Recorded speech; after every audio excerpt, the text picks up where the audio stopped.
Good morning student. আজকে আমরা তোমাদের সুপারফাস্ট সাজেশন নিয়ে আলোচনা করছি।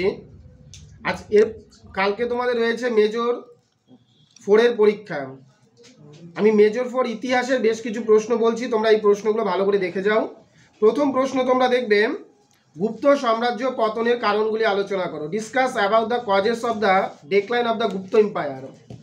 Discuss about the causes of decline Gupta empire, Gupta সাম্রাজ্য পতনের কারণ।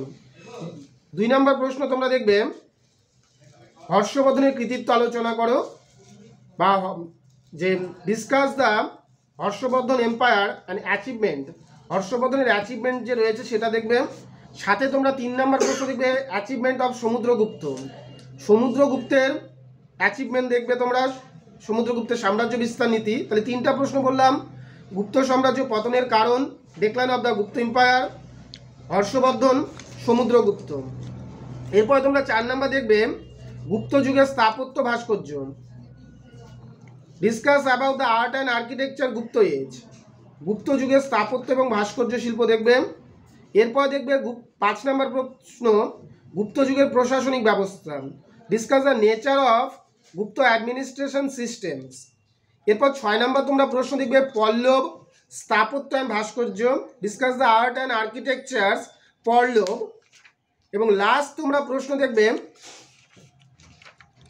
সর্বশেষ প্রশ্ন হচ্ছে দ্বিতীয় পুলকেশী। দ্বিতীয় পুলকেশীর কৃতিত্ব আলোচনা করো। তাহলে আমরা কয়েকজন দেখবো, আমরা হর্ষবর্ধন পড়বো, আমরা সমুদ্রগুপ্ত পড়বো, আমরা দ্বিতীয় পুলকেশীকে আমরা পড়বো। গুপ্ত যুগের সামাজিক অর্থনৈতিক অবস্থা পড়বো, গুপ্ত যুগের প্রশাসনিক অবস্থা পড়বো, গুপ্ত সাম্রাজ্য পতনের কারণ পড়বো, পল্লব স্থাপত্য এবং ভাস্কর্য পড়বো। এগুলো আমরা 12-র জন্য আমরা পরীক্ষার জন্য দেখে যাব। এরপর আমি 6-এর প্রশ্ন আলোচনা করছি। 6-এর জন্য তোমরা কোন প্রশ্নগুলো দেখে যাবে।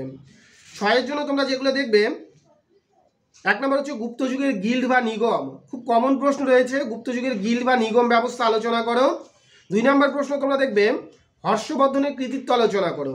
হর্ষবর্ধনের কৃতিত্ব আলোচনা করো। 3 নম্বর তোমরা নালন্দা বিশ্ববিদ্যালয় সম্পর্কে দেখবে। 4 নম্বর তোমরা সঙ্গম সাহিত্য বা সঙ্গম যুগ সম্বন্ধে দেখবে। 5 নম্বর গুপ্ত যুগে বিজ্ঞানের অগ্রগতি, কমন প্রশ্ন, গুপ্ত যুগে বিজ্ঞানের অগ্রগতি। গুপ্ত যুগের বিবাহ ব্যবস্থা, ভালো করে দেখবে এই প্রশ্নগুলো। স্কন্দগুপ্ত কে ছিল এবং স্কন্দগুপ্তকে ভারতের রক্ষাকর্তা কেন বলা হয়, স্কন্দগুপ্ত সম্বন্ধেও তোমরা দেখে যাবে। এই যে প্রশ্নগুলো আমি বললাম, এই প্রশ্নগুলো তোমরা 6-এর জন্য ভালো করে তৈরি করে যাও। আমি আবার রিপিট করছি প্রশ্নগুলো। ফার্স্ট প্রশ্ন ছিল গুপ্ত যুগের গিল্ড ব্যবস্থা, হর্ষবর্ধন, নালন্দা, সঙ্গম সাহিত্য, গুপ্ত যুগে বিজ্ঞানের অগ্রগতি, গুপ্ত যুগের বিবাহ ব্যবস্থা এবং সঙ্গম সাহিত্য। এই প্রশ্নগুলো খুব ভালো করে পড়ে যাও তোমরা।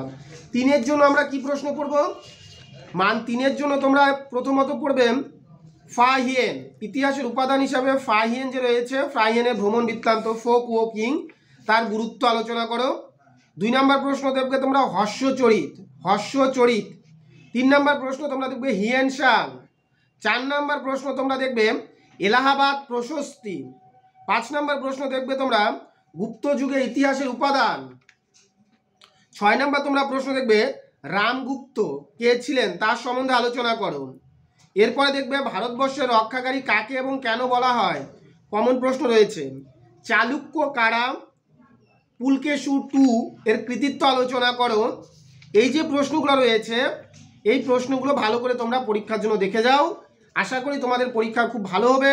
এর বাইরে প্রশ্ন আসার সম্ভাবনা কম রয়েছে, এবং যতটুকু বললাম 12-র জন্য আমি বলেছি 7টার মতন প্রশ্ন, 6-এর জন্য 8টার মতন প্রশ্ন বলেছি, এবং 3-এর জন্য 12 থেকে 13টা প্রশ্ন আমরা বলেছি।